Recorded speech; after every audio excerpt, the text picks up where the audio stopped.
හයි ඔන්න මම හිතුවා අලුතෙන් වීඩියෝ එකක් ගේන්න. මේ දවස මම පෙප්කෝ එකට ගිය දවසක් මගේ නිවාඩු දවස මම ගියා. මට හිතුණා මොනවද අලුතෙන් දාලා තියෙන අයිටම් කියලා බලන්න. මොකද එයාලා සතියෙන් සතියට එයාලගේ අයිටම් චේන්ජ් කරනවා. ඇඳුම් එහෙම තියෙනවා, ගොඩක් දේවල් තියෙනවා. ඉතින් මම මුලින්ම මගේ සිටි එකේ වටපිටාව පෙන්නන්නම්. මං ඉන්නේ පොඩි ගමක. ඇත්තටම ලස්සනයි මේ පැත්ත.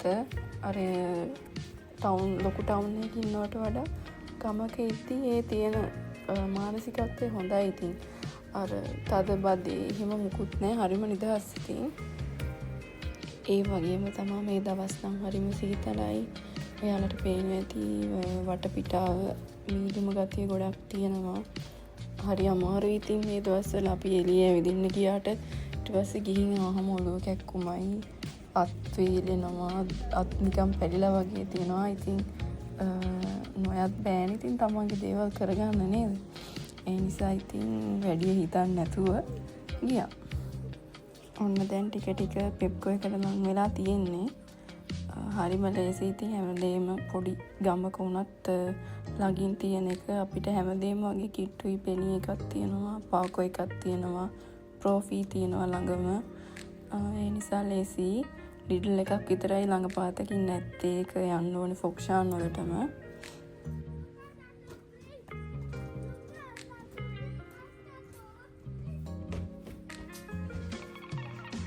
ඔන්න ඊට පස්සේ ඉතින් මම ඇතුළට ආවා. ඇතුළට එද්දිම මෙන්න මේ පිජාමා ඩිසයින් දෙකක් තිබ්බ අලුතෙන් දාපු. ඒකේ ගාන මට මතක විදිහට 45යි 2 pieces. ඒ ගානට වටිනවා. ඉතින් ඒ වගේම පොඩි අයගෙත් ලස්සන ඇඳුම් ගොඩක් තියෙනවා. ලොකු අයගේ ඇඳුම්ත් එහෙමයි වටිනවා. ඉතින් 10 වගේ ඉඳන් ඇඳුම් අපිට ගන්න පුළුවන්. හැම වෙලේම අපි බ්‍රෑන්ඩඩ් අඳින්න ඕනේ කියලා දෙයක් නැහැ නේ. ඉතින් ඒ නිසා ඉතින් වටිනවා ගෙදරට අඳින්න එහෙම ගොඩක් වටිනවා.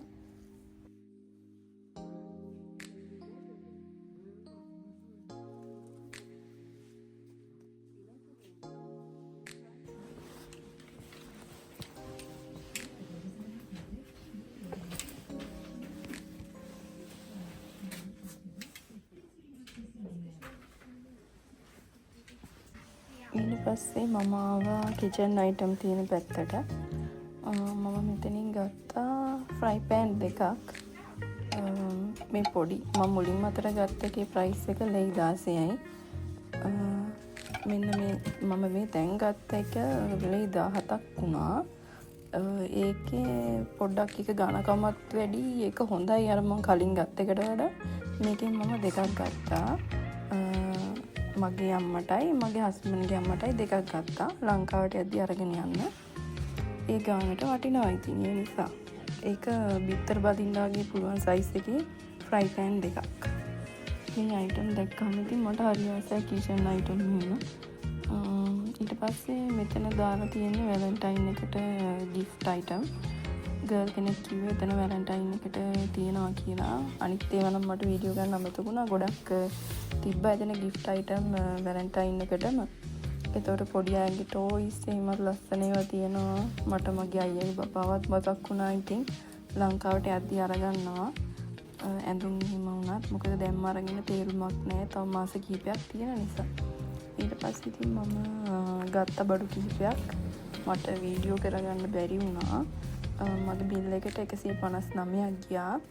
ඊට පස්සේ ඉතින් මම ආයෙම ආවා හොටෙල් එකට.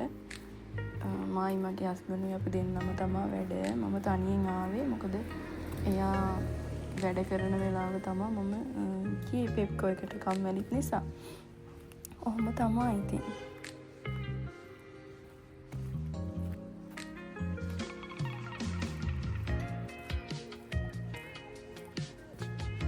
මේ දවස් වටපිටාව එහෙම ටිකක් අඳුරුයි. මීදුම ගතිය එහෙම වැඩි.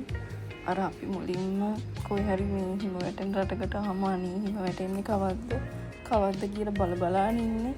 මේ දැන් නම් ඉතින් උපා වෙලා තියෙන්නේ මේ වින්ටර් එක.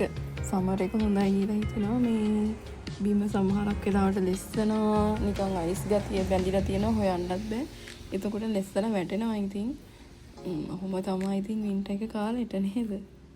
ඒ වගේම තමයි අපි වැඩ කරන හොටෙල් එක ළඟ තියෙනවා පොඩි පාක් එකක්. එතන ඉතින් ලස්සනයි. මම දැන් එතනින් තමයි යන්නේ. වින්ටර් එකට තියෙන්නේ වෙනමම ලස්සනක්. ඒ වගේම සමර් එකට තියෙන්නේ තවත් ලස්සනක්. සමර් එකේ තමයි උනාට ගොඩාක්ම ලස්සන. මොකද ගස් කොළන් වල දළු දාලා ලස්සනට තියෙනවානේ. මල් පිපෙන ගස් වල මල් පිපිලා මේ හරිය රෝසස් යායක් තියෙනවා. මේ එතකොට මාරම ලස්සනයි. ඉතින් දැන් ඉතින් ඔහොම තමයි තියෙන්නේ. ඒ වුණාට මේ කාලේ ගොඩක් ලස්සනයි. ඒ වගේම ඉතින් එළියේ සීතල තමයි ඉතින් ප්‍රශ්නේ.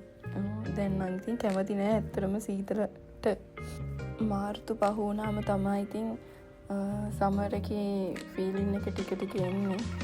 මාර්තුවේදී ඉතින් හොඳයි. සීතල ගතිය අඩුයි. නමුත් රෑට මම දැක්ක විශේෂ දෙයක් තමයි රුමේනියාවේ හැම පැත්තම වගේ රෑට සීතලයි. ඒක ඇයි දන්නේ නැහැ. දවල්ට හොඳටම රස්නේ රෑට හරිම සීතලයි. මම දා අනිත් පැති වලත් එහෙමද කියලා. අපි වැඩ කරන දෙවෙනි තැන මේ කලින් හිටපු පැත්තෙත් එහෙමයි මේ පැත්තෙත් එහෙමයි. ඉතින්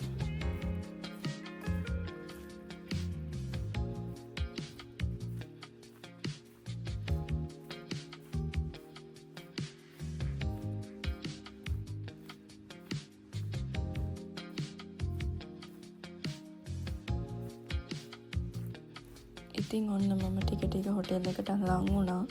මේ තියෙන්නේ අපි වැඩ කරන හොටෙල් එක. මේ බිල්ඩින් එක. ඔහොම තමයි ඉතින් මගේ නිමවට දවස ගත වුණේ.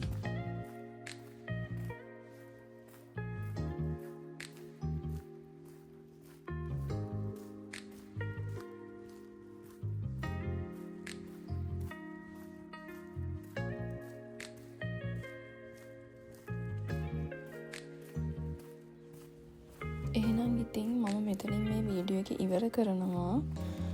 මගේ වීඩියෝ එක බලපු යාලා හැමෝටම ගොඩාක් thank you සහ ඒ වගේම ලස්සන වීඩියෝ එකකින් හමු වෙමු. bye.